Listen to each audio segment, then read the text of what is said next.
Helping loved ones through depression. Words to say, things to do. Hi everyone, and welcome to Wisdom Bloom. Today we're diving into a topic that touches so many of us, yet can feel incredibly difficult to navigate. How do we truly help someone we love when they're grappling with depression? Maybe you've seen it firsthand. A family member, a close friend, a colleague, just sinking into a deep sadness, a profound hopelessness, or an energy-sapping exhaustion. Your heart aches for them and you desperately want to reach out, to offer comfort, but then you hit a wall wondering, what on earth do I say? What can I possibly do that will actually make a difference? Well, today we're going to unlock some incredibly valuable insights from a book that truly shines a light on this very challenge. Helping Others with Depression, Words to Say, Things to Do, written by Dr. Susan J. Noonan. What makes Dr. Noonan's wisdom so unique and powerful is that she's not just a brilliant psychiatrist. She's also someone who has personally walked her own journey with depression. This dual perspective allows her to offer advice that's both medically sound and deeply compassionate, giving us truly practical and heartfelt guidance we can use right away. Stepping into their world, what depression truly feels like. Before we can even begin to offer a helping hand, the very first and crucial step is to try and understand what depression really is and how it feels from the inside out. Dr. Noonan truly emphasizes this. Depression isn't just a bad mood that will pass or a sign that someone isn't strong enough. It's actually a genuine medical illness affecting the brain. And because of that, it profoundly impacts everything. A person's thoughts, their emotions, their behaviors, and even how their body functions. So those overwhelming feelings of despair, that crushing hopelessness, that inability to do anything, they're not choices, they're symptoms of the illness itself. People living with oppression often describe their experience in ways that can be hard for us to grasp. Imagine feeling drained of all energy, like a heavy, invisible weight is constantly pulling you down. Even the simplest tasks like getting out of bed, taking a shower, or just eating a meal can feel utterly impossible. Their minds can become trapped in endless loops of negative thoughts. It's a constant inner critic replaying past mistakes, fueling guilt and worthlessness, and painting a really bleak picture of the future. They often feel profoundly isolated, even when surrounded by people they love. It's a deep loneliness, a sense of being completely cut off from everyone that's incredibly hard to shake off. Sleep can become a torment. They might experience severe insomnia, lying awake for hours with racing thoughts, or on the flip side, they might sleep excessively, using it as their only escape from the pain. And you might notice drastic changes in their appetite. They might lose all interest in food, leading to weight loss, or conversely, find themselves comfort eating, which can lead to weight gain. And often, they're overwhelmed by immense guilt or shame. They might feel like it's their fault they're going through this, or that they should just be able to snap out of it. Here's a vital point for us as helpers to truly grasp and remember. They are not faking it, and they are not being lazy.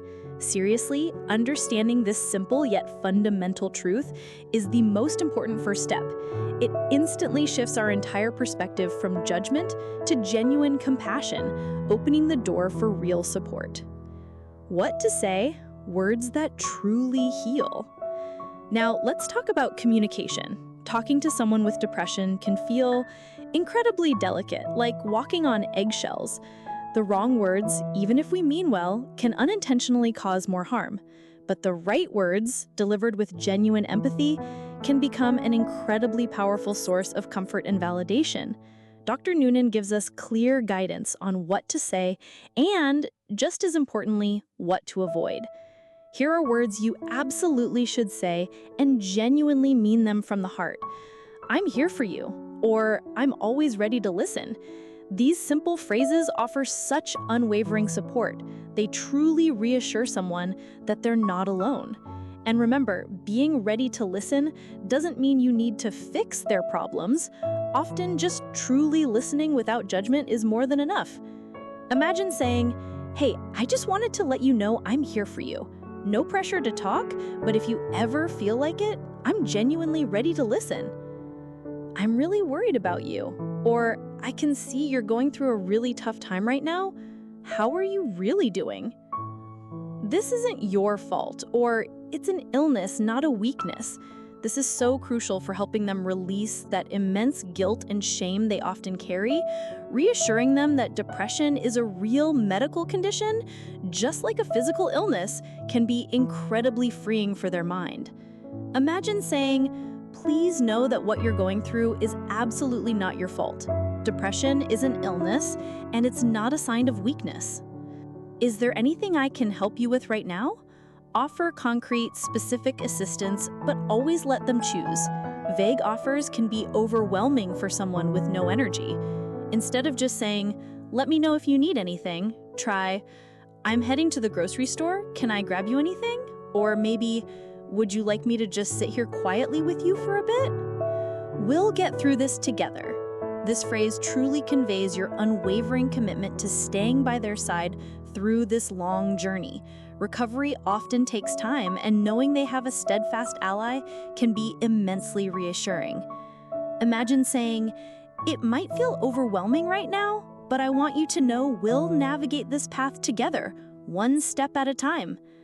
Now, let's talk about words you should definitely not say, because they can accidentally cause more harm or make them feel even more isolated. Just snap out of it, or "it's all in your head." These phrases completely dismiss their suffering and invalidate their experience. It makes them feel like their struggle is trivial, or worse, that they're just not trying hard enough. Why it hurts? It implies their pain isn't real, or that they can simply choose to feel better, which they absolutely cannot. Go out and do something. You'll feel better. People with depression often have zero energy or motivation for activities. This suggestion can actually make them feel even more guilty or pressured. Why it hurts? It simply adds another item to their already overwhelming and impossible to-do list, reinforcing their sense of failure. Other people have it worse than you. Seriously, comparisons are never helpful. They only make the person feel more ashamed, more isolated, and that their legitimate pain isn't worthy of attention. Why it hurts? It minimizes their suffering and can make them feel ungrateful or selfish for their very real feelings. When will you be better? Or why aren't you getting better? These phrases express impatience and a deep lack of understanding about how the illness works. Recovery is often a long, winding, and non-linear process. Why it hurts? It adds immense pressure and makes them feel like they're failing to recover quickly enough, even though they have very little control over the timeline. Just try harder, or be strong. Oh, this one is tough. They are already trying their absolute hardest, fighting a debilitating illness every moment. Telling them to try harder simply reinforces their sense of inadequacy and worthlessness. Why it hurts? It implies they're not fighting hard enough, when in reality, they are often completely exhausted by the constant unseen battle. What to do? Taking practical, loving action. Beyond simply finding the right words, taking practical action is just as vital, if not more so. Dr. Noonan offers us concrete, actionable steps we can take to provide real, tangible support. Step 1. Gently invite them to simple, low-pressure activities. Suggest a walk. "Hey, the sun's out. Want to just take a slow walk around the block or to the park?" Sunlight and fresh air can actually help boost mood-regulating chemicals in the brain. Remember, don't push them if they refuse. Just keep offering gently. Watch a movie or listen to music. "I was thinking of putting on that old movie you love, or maybe some relaxing music. Want to just chill with me for a bit?" This can offer a temporary, gentle distraction from negative thought loops. Share a meal. "I'm making dinner. Would you like to join me?" Or, "I was thinking of grabbing a bite at that quiet cafe. Would you like to come?" The simple act of sharing food and company can be incredibly comforting, even if they don't have much appetite. Gently engage in past hobbies if they show any interest. You could try, "I was looking at your old sketch pad. Want to just doodle for a few minutes?" Don't expect them to perform as they used to. Just the act of engaging can be helpful. Step 2. Offer practical help with basic daily routines. Personal hygiene.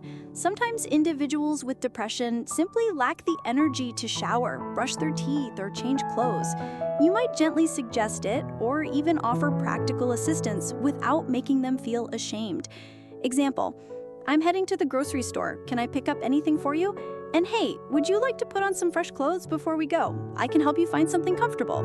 Said with utmost gentleness. Meal preparation. Ensure they're eating nutritious and sufficient meals. If they can't cook, offer to prepare food, bring over a prepared meal, or even just sit with them while they eat to encourage them. Household tasks. Individuals with depression often struggle to maintain their living space. Offer to help with light cleaning or organizing without making them feel guilty or inadequate. Example, I'm just tidying up a bit. Can I help you with anything in here while I'm at it? No pressure, just thought I'd offer. Step 3. Actively support their treatment journey. Strongly encourage professional help. This is often the single most critical step towards recovery. Offer to help them research therapists or psychiatrists, assist with scheduling appointments, or even go with them for their first few visits. Example, I know it can feel incredibly hard to take that first step, but I truly believe talking to a professional could make a difference. Would you like me to help you find someone or even come with you for your first appointment? I'll be right there. Help with medication adherence. If they are prescribed medication, gently remind them to take it consistently. Missing doses can significantly hinder recovery or even worsen symptoms. You could offer to help set reminders or organize their pills. Provide accurate information. Educate yourself about depression and its treatment from reliable sources. This helps you understand what they're truly going through, respond to their questions, and challenge misinformation.